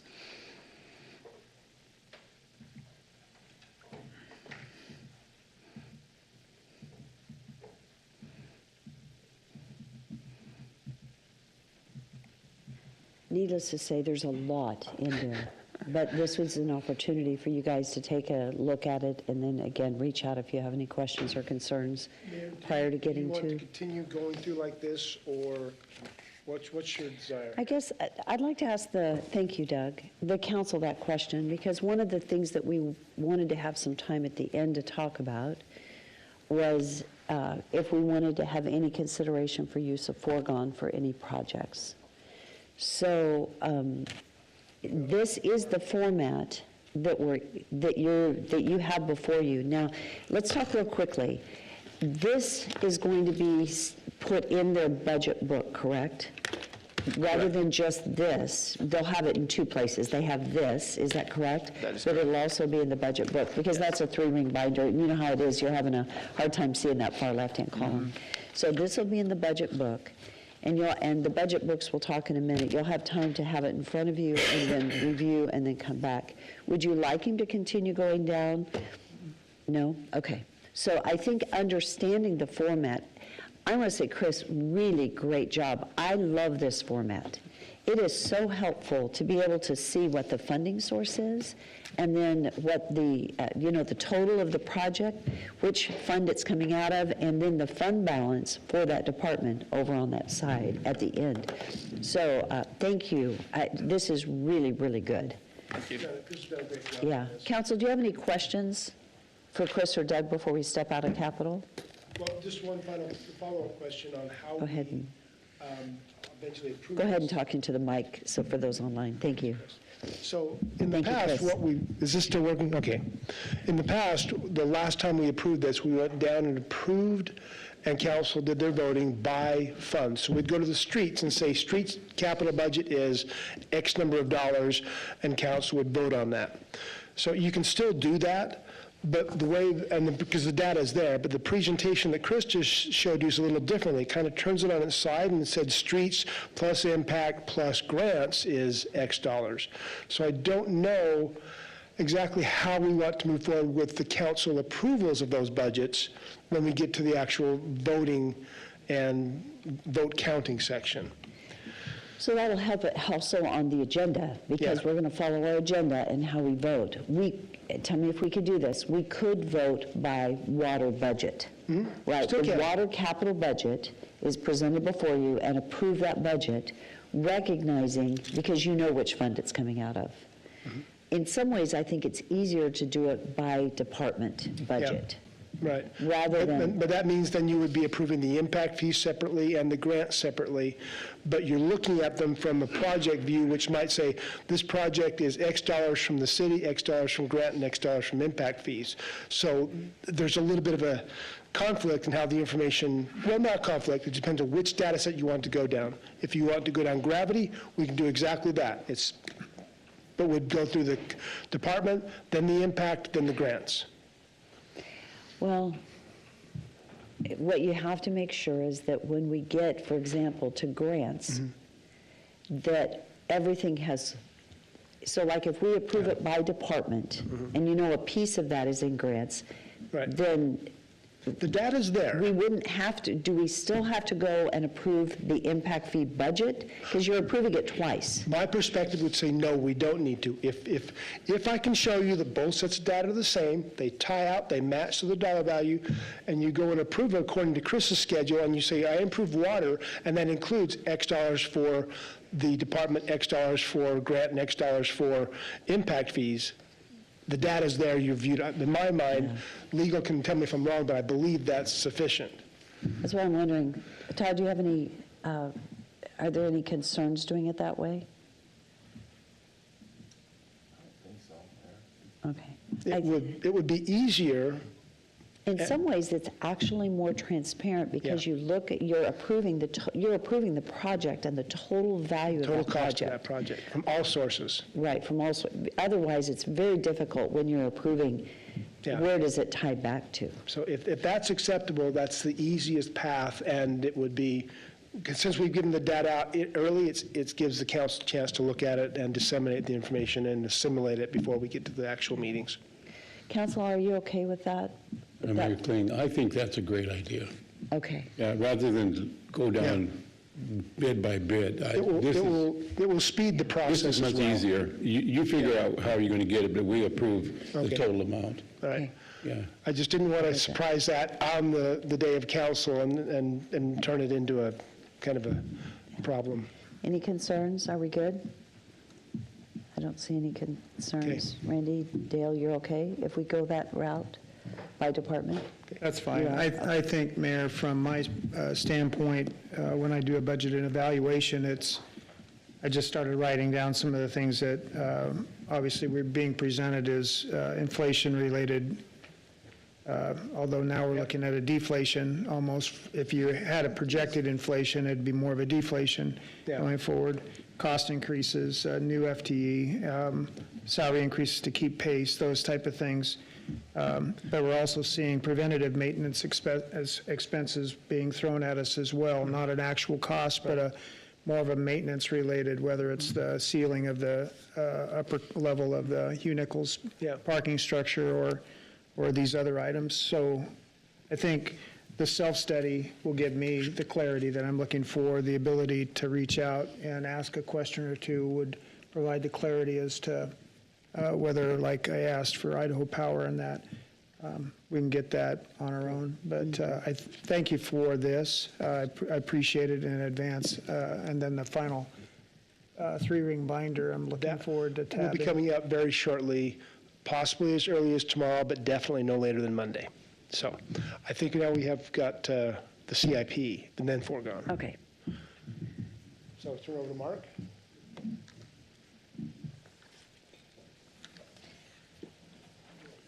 Hey, Doug, I do have a question. As I see Terry sitting here, I know that there were some questions on some buses for Treasure Valley Transit.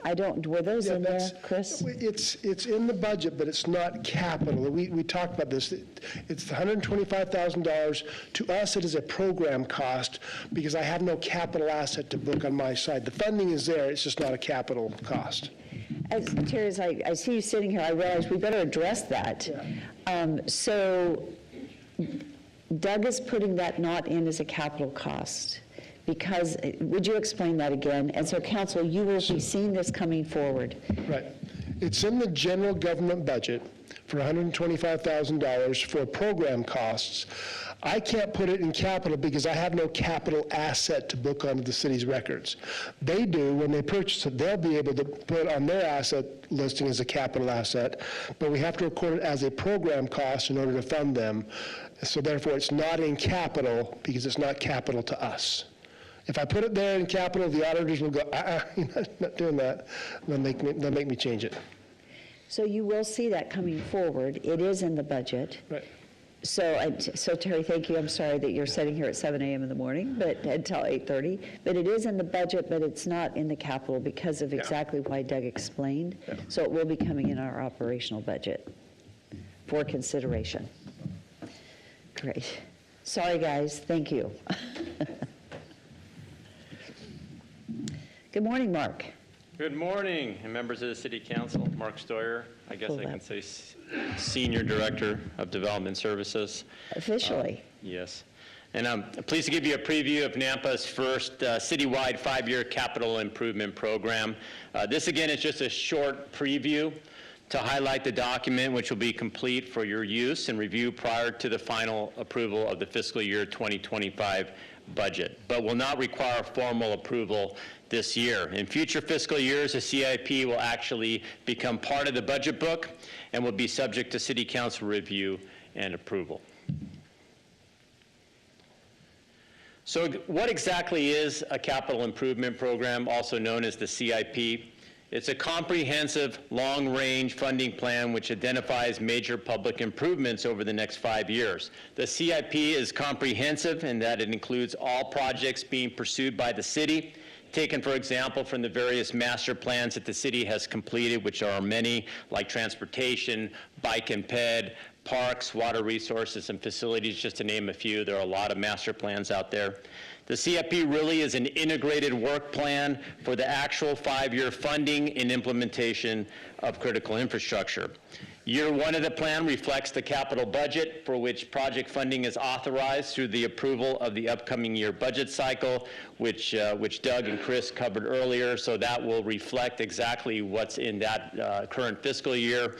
Then the remaining 4 years serves as a guide for future capital investments. And I say guide for that word planning years because priorities can change from one year to the next. Hence, it is a dynamic plan which will be updated each subsequent budget year. So the selection and prioritization of projects in the CIP are based on adopted policies and department recommendations through a development of a CIP review team. And they'll look at things like city strategic goals, the many master plans like that I've mentioned, health and safety concerns, maintenance and operational costs in perpetuity. This is very important because anytime we implement new infrastructure, we're going to have to maintain and operate and spend money over the years to come. Regulatory requirements, those are projects that we're mandated to do, such as the wastewater treatment plant. Outside funding, that is grants in partnership with other agencies, and then upgrade serviceability. And that's the potential to coincide with other projects to minimize financial costs and impacts to the community. Our Director of Transportation, Crystal Craig, often mentions corridor projects, or looking at projects from a corridor level, not just looking at specific projects, but many projects that work collaboratively together to provide a benefit at the corridor level to the community. And then, of course, there's also public input. So master plans that were developed that this is based on have included some public input, and the CIP itself will become a public document. It'll actually be part of the budget book in future years and can be commented on and reviewed by the public throughout the year. And then, of course, review and approval by the City Council also as well. In the past, when I've overseen CIPs, they also have are subject to review and approval by the Planning and Zoning Commission also as well, so that there's consistency with the comprehensive plan. So the CIP will organize projects under the following categories. We have municipal utility, which includes all our domestic water, pressurized irrigation, and wastewater improvements. Transportation and mobility, which includes airports, streets, and traffic. Drainage improvements, facilities, parks, planning and zoning. There'll be a section for miscellaneous projects that don't fall under those categories. And then an unfunded project list also as well. Those are projects of which we have not identified any funding, but kind of a wish list, if you will, looking forward. So the CIP document will include a narrative explaining the CIP process, revenue resources, prioritization of projects and categories, and how to navigate and use the CIP. But in my opinion, the most useful aspect of the document will be these individual project sheets. Every project that it will be in the CIP will have one of these sheets that you see before you. It'll be the title of the project on top, along with the projected project cost. It'll talk about the department that's overseeing that project also as well. It will include a unique number identifier. We've worked hard with finance to be able to come up with a number that will not only track the project through the CIP, but also through the various financial presentations also as well. It'll have a department project number for internal tracking. It'll actually tell you what city council district number that the project is in. There'll be a priority rating from 1 to 5, and there'll be an explanation of what those different priority ratings are.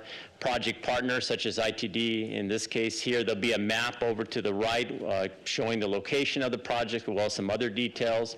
There'll be a section on justification and benefit of that project, also impacts on operations and maintenance costs as well, and then a quick project description.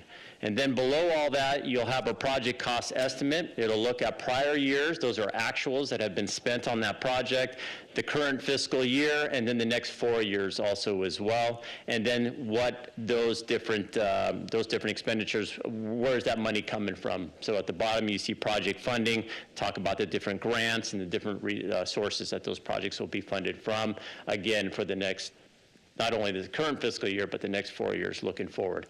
So that's just kind of a snapshot of that document, which will be available for your review in about 4 to 5 weeks. Again, not part of the approval of the budget book, but will be in future fiscal years.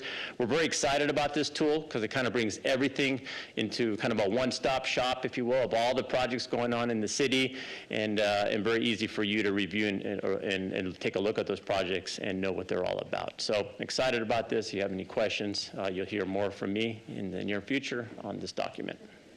Council, do you have any questions? I tell you what, I am so excited. This is excellent. Can you imagine when you have a project coming before you and you get to see a document like that that shows you to where we actually have a visual representation plus all the information? And I know finance loves this.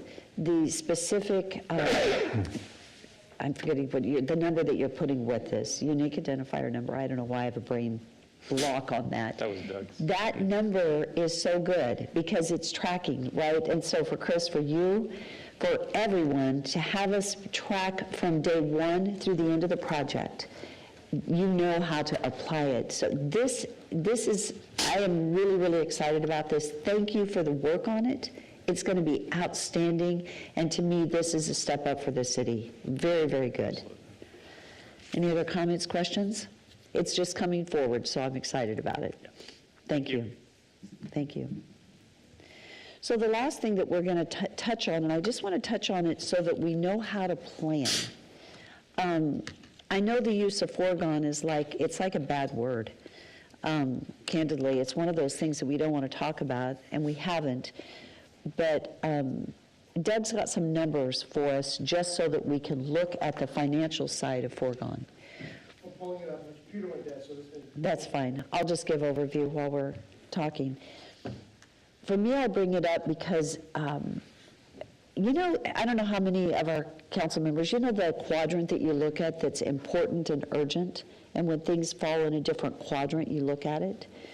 We have some infrastructure needs that, in my opinion, are landing in both the important and the urgent category. And it really has to do with the pace of growth, and it has to do with Highway 16 coming in ahead of schedule. Wonderful thing, right? It's going to be a great asset, but our infrastructure's not there yet. We also have other needs, right? North Nampa, where initially when I had mentioned to this group about the use of foregone, it was actually considering the fact that our transportation bond failed. Did we want to consider 11th Avenue, that extension of the use of foregone? And I will say that NDC, we have 2 members sitting on NDC, which I so appreciate, Dale and Randy Haverfield, that are sitting on NDC, and NDC did approve funding for the 11th Avenue work that was included in our bond that failed. So that's exciting because that's going to get done. But as we've been working internally and having discussions about growth, I think we've got a couple of needs. It could be transportation, but one of the areas that I think that we have tremendous need is infrastructure for our wastewater lines. And working with Jeff, and Jeff has been putting a lot of numbers together, and he's available to answer any questions. But I believe we've got about a $16 million shortfall to get to Canada. Is that correct? Close to? That's correct? Okay, so we'll have you maybe come forward and answer questions and talk about priorities. The reason I'm bringing this forward right now is the fact that I do not see the city of Nampa ever using foregone if it's a tax increase. At this time, because of the GO bond that is going off the books, if we were to use foregone for projects that we really need to get done, and I feel like these projects are an investment, and we can talk further about that. Now would be the time to use it because it would not be a tax increase. And it would help us move forward with a couple of these projects. The reason for the urgent and the important quadrant has to do with annexation in the city. Because we set at Ustick south of Ada County. And we have development coming in on the Highway 16 corridor that's asking us when we're going to have sewer there. If we can't get the sewer, then they can annex into Meridian. That is a forever gone tax base for the city of Nampa because they could annex into the city of Meridian where they have the resources, and then they were forever out of our impact area. At tax base and services with the city of Nampa. The same is true on the north side of 2026 in our impact area up there. And so this actually, it isn't very much money considering the cost, and we will be working with developers to offset the cost, but the reason I'm bringing this forward is because of this is a long-term discussion. And so I ask that we at least take a look, and Doug's got the numbers for us. So, Doug, I'll let you go over the numbers real quickly. And So from a numbers perspective, the GO bond was a $2.6 million payment. We decreased the budget for this, we decreased the levy for that $600,000 in '24 because we had fund balance dollars to use. So the decrease in 2025 is $2 million, $2,029,000 exactly. That's the decrease in the levy for the bond. The foregone available for use is $4.4 million. It's very possible the legislation could, future years, take that away and limit our capacity to use it. In FY '25, or '26 for that matter, we have the option of using 1% for operationals, that's $410,000. As an operations value, it would roll into our base and be available for future years to spend as well. So you could use it in 2025 for one purpose and in 2026 for a different purpose. Say you wanted to apply the $410,000 this year to a capital investment, we could work that magic, and then next year it would be available for, say, investing in police staffing. That's always going to be a battle, finding the funding for that. The 3% capital of $1.2 million this year, used for a capital project, it will not roll into our base. So we spend it, we're done. It doesn't become taxable in future years. Just one-time use of foregone and it's gone. So that means in FY '25, you could use up to $1,642,000 of foregone. Comparing that to the $2 million of the reduction, you'd still see a reduced assessment of $386,000 if you approve the full foregone. In '26, for example, if you chose only to apply a 3% capital, because you might still have the 1% from last year you could use again, that would be $1 million, assuming that this rolls into the base, the increase next year would be from $1.2 million to $1.3 million. Again, for capital, it will not roll into the base. That means, again, in FY '26, if both years were approved, you'd have an additional assessment decrease of $321,000, leaving you with a remaining foregone of just over $1.4 million. That's the numbers. And how you might choose to apply that, yes or no, is obviously the council's decision. But these are how you could use the numbers. You could, in FY '26, if you chose, also choose to levy for the additional 1%. We just haven't presented that here. You could. Doug, well, what I was going to say, we could not roll over that $410,000 because that goes into the base and you could use it the next year. You could apply that to capital a second year and then apply it to police positions the third year. Yes, you could do that too. And that would be the other option because then you would have a total of, let's say, 1.6, almost twice. You'd have, Yeah. right? You'd have $1 million left. You'd have About almost 1.6, then 1.7 the next year because the 3% base, 3% is on a higher base, so that goes up a little bit. So about 3.3 million is what, over the course of 2 years, we would be able to help fund an infrastructure need in the city. And out of that, only 400,000 would go to the base. Right. It would use our foregone. We would still reduce taxes. And then once you pull that second year, that capital out, you've really reduced because it goes back, it's gone. All you're doing is you're delaying the reduction. So yeah, you would get that in the second or third year if you didn't take it. That would go down. It would go down, but it would give us the opportunity to actually fund some infrastructure. And I think about our citizens. You know what, one of the hardest things about the GO bond was a $35 million bond with $18 million in interest. Yeah. And I totally get that, $18 million in interest? Here, you have no interest. You don't have as much to work with, but at least you're funding something for the future. And while the transportation needs are great, I really appreciate the fact that NDC voted to fund that 11th Avenue correction because it needed to happen. So we have both the transportation need, but we also have a massive infrastructure need right now because of the pace of growth that we're dealing with. It's a very important decision. So I will quit talking and would like to ask council if they have any comments. Mayor, I'm struggling with this, but I see the necessity. And if you, Doug, if you say it's going to reduce by 386,553, is that the total 4 million that we used? No. That means that out of the 4 million, you would use 1.642 million in '25, and the net assessed reduction would be $2 million. We're already pulling out from the GO. We're adding back 1.6. So the net differential is a reduction in taxes of $386,000 for the current year. And it would happen Yeah, if that you just just. doesn't make sense. I can't compute that, Yeah. but I know where you're That's right. going. Yeah. That's right. So your tax assessment would go down, and it would go down in the second year, and the third year would have a big drop, because we wouldn't be doing foregone again in the third year. Does that include, though, our 3%? Okay, so the 3% is an increase. That's separate. So That's that's separate, right, $1.2 so I million. just wanted to clarify So if you were to net these two, what you'd be saying is that the 3% is 1.2. It's that same as the 1.2 on the screen, the same 3%, just in different applications.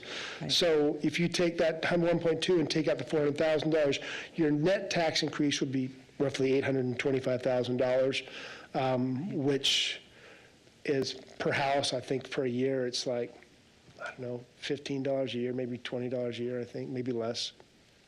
I have to Okay, do so the about calculation. $1.50 a month. Yeah.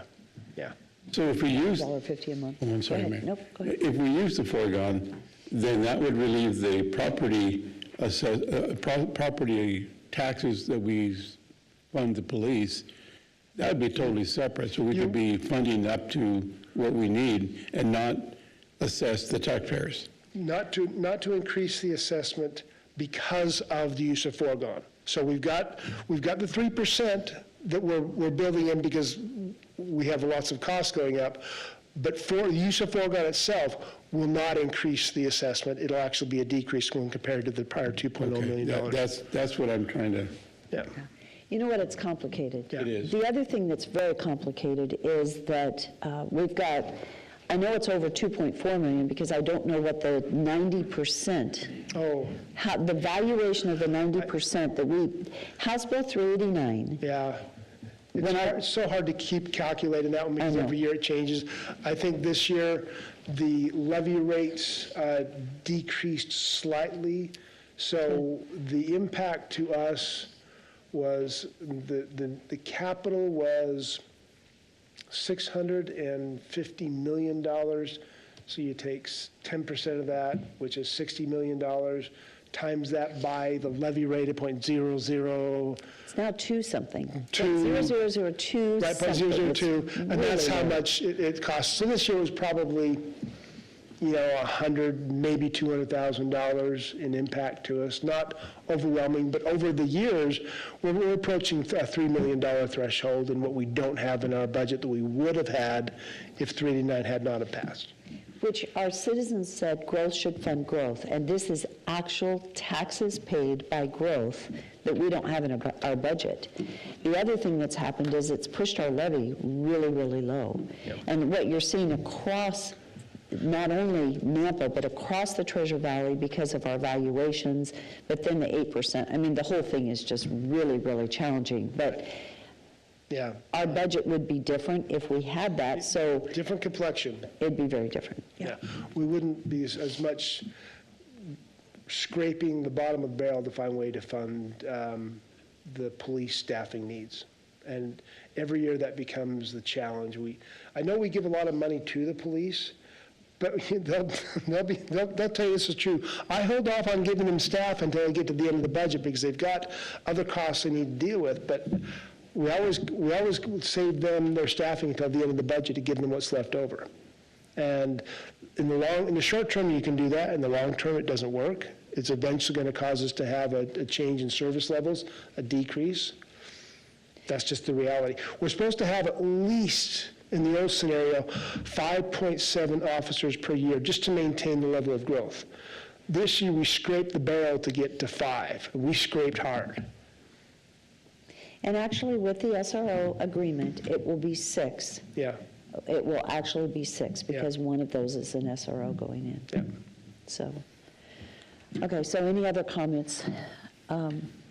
Comments, concerns? I know, Randy, I know what your thought is on it, but feel free to share. Well, Mayor, if we were working in a vacuum and only looking at the city, that's one thing, but as taxpayers, we're seeing the same increases in our home taxes. Property values have gone up, so that means our insurance rates are going up, along with auto, all of those things. So we're seeing the same issues at home that we're seeing as a city. When you're talking about ongoing maintenance, there's ongoing maintenance at home. So I have always been, well, first off, I just wanted to say congratulations on 8 years in a row now that we've been tagged as the best fiscally run city in the country. It's a big In deal. 10 years, we've never increased or gone after foregone. That's just always been that's been a pet peeve for me, because I know you say it's not a tax increase, but it is. We're allowed 3%. If we go up another 1 or 2 or whatever it might be, that's an increase that goes to the base and keeps adding on top of it. So first 2 years on council, the concern was levy rates. We had the highest in the state. We didn't take any increase for 2 years in a row to be able to curb that and get it going the right direction, so that people weren't underwater in their home values. But now we're in a situation where, because of that effort, levy rates have gone down considerably, and so the city isn't benefiting from a higher taxable value. The thing that I see as a problem with a narrative for the Highway 16 is it's going to encourage growth. And we're hearing at the same time curb growth. So, when we talked about the potential GO bond being passed for transportation needs, the idea of raising or using foregone taxes, I would put it back on the population then and say, are you okay with that?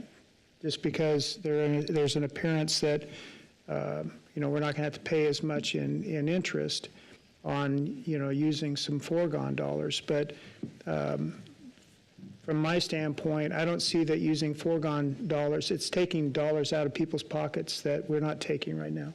We're talking about 3%. If we take an additional 1, that's another 1% that's still coming out of people's pockets, along with the increases that we're seeing at home in our home taxes. So that's all I'm trying to rationalize in my mind. I can't support foregone, but I can see maybe some other things that we could work on to maybe reduce some costs if that can be applied towards other things. And I would be more open to that conversation. Depends on where. Mayor, just a quick comment. The inverse is true, Randy. I love your comments. I always love listening to you share your thoughts. I know where it comes from, the sense of what's right for the city, and so I always appreciate that. The growth is going to come, whether we want it or not. The question is, do we get it, or does another city get it? Because it's going to happen. I don't think you could stop it even if you tried. And the question will be, I look at it from a financial perspective. You look at this and say, my costs are going to go up. I can't do anything about that. I can avoid them. I can do cost savings programs. We can look at ways of cutting and trimming and getting better, and we'll continue to do that, and we need to do that. But these costs are going to come to us in one way or another. If we fund something now, we don't have to fund it next year when it costs more. If we don't choose to fund something, then the city needs to decide, do we alter our level of service? And that becomes a question for the council. But I look at it just mathematically. It's a balance. You do one and you do the other, and that's the council's choice as to how that should flow.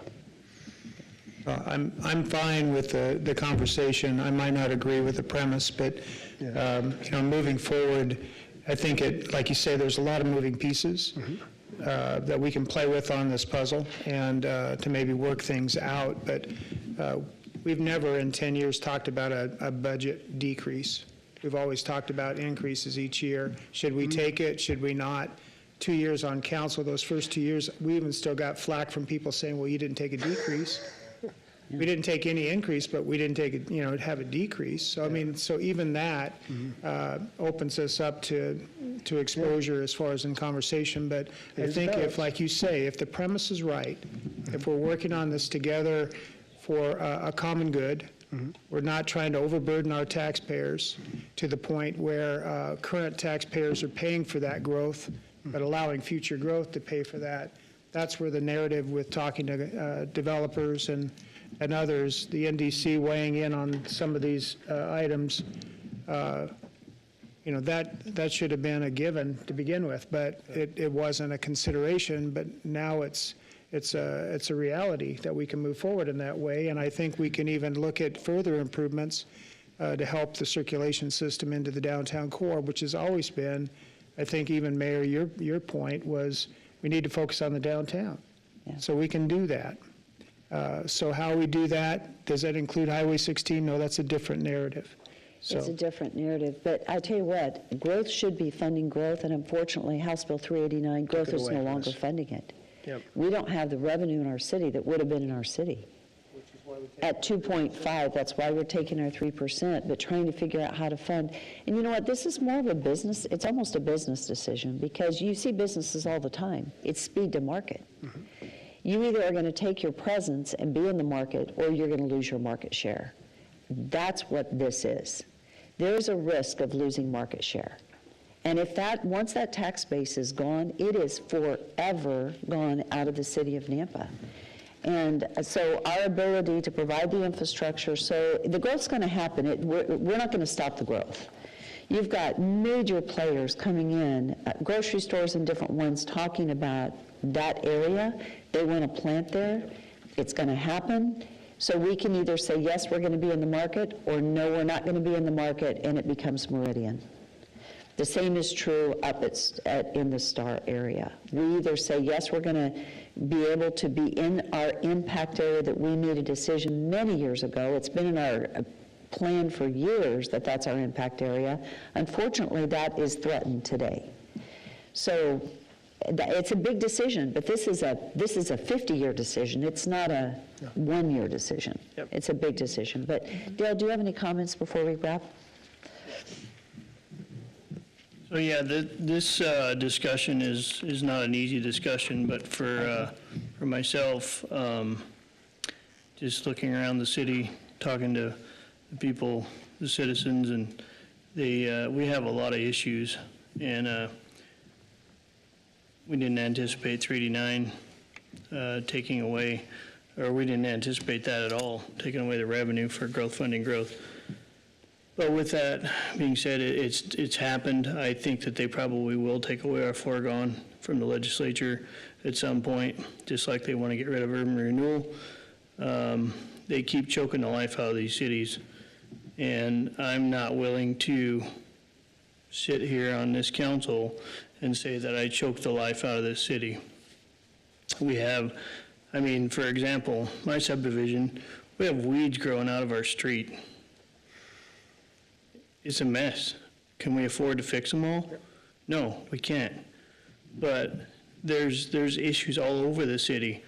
And then with growth, we have staffing issues, and we have to be responsible and take care of those staffing issues as growth comes. So if we don't do that, then shame on us. And I applaud what past city councils have done when the levy rate was so high, but there's also decisions that I look at that I personally would not have made, that I feel like it's restricted where we're at today. And I want to make healthy choices for the city, healthy decisions. And with that, like I said in Wednesday's meeting, we have to spend a little money to make a little money. Mayor Kling. Yes. So I'm going to address it the way I know how to address things is back to in my own home. So when Delcy and I were both working, we made a good income. Well, we both retired, and that reduced our income quite a bit. And then we had to adjust. Well, this is what the city's doing. We all adjust. And then I had to adjust more because what the state did with House Bill 389. Well, 389, that doesn't help me or either way or Delcy, but what it does, the 389 is what we have to deal with in our own budget. So $50,000 later, after we renovated our home because of water damage, now what do? Well, this is what the city's doing right now, is having to readjust and refund. So what we have to do is take out of our savings. Well, that's foregone to me. I'll never use that again. It's gone, and I can't replace it. Right. But guess what it does? It fixed what we needed to fix, and it helps me along the way. Now, well, that's going to reduce my savings, sure, but ultimately, it's got to be done what has to be done to our home. Otherwise, it would look terrible, and it wouldn't be functioning. So I'm looking at it as my own budget. Sometimes you do, sometimes you don't, and I think it's a difficult decision. But as far as my budget is concerned, it's an easy decision. Does it affect Delcy and I? Sure it does. But, sometimes you just got to bite the bullet. And so I want more discussion, but I don't know where else to go. Our police are not being funded, and our city is growing, and we have needs. But, yeah, I don't know about foregone, but, we've been elected to make tough decisions. And when we're affecting people's lives, this is one of those decisions that we need to step up and make a good decision on this. That's the way I look at it. I so appreciate this, council, because we are all intending and desire to be good stewards. And stewardship doesn't mean you never spend. Stewardship means that you spend for the right reasons at the right time and the right amount. And you really give consideration to that. And so when I bring this forward, I bring it forward with the consideration as I'm looking down 20 years, 30 years, 50 years, what the risk, what the potential is. Not for today as much, it's difficult.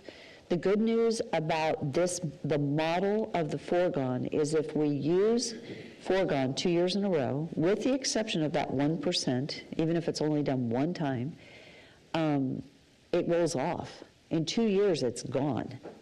It's not like a bond that is 20 years worth of $2.6 million every year for 2 years. That's rolling off. And so we don't have that as we move forward, but to use one-time funds that roll off, so if we used it in 25 and 26 and 27, it's gone. It's done. And it never comes back. So that's the only advantage. But Jeff has been working on a plan for our infrastructure and the costs, and it's going to be great. And when that's done, we're going to submit that to council so you have time to review it. Our budget hearings are in 3 weeks, 3 weeks from today.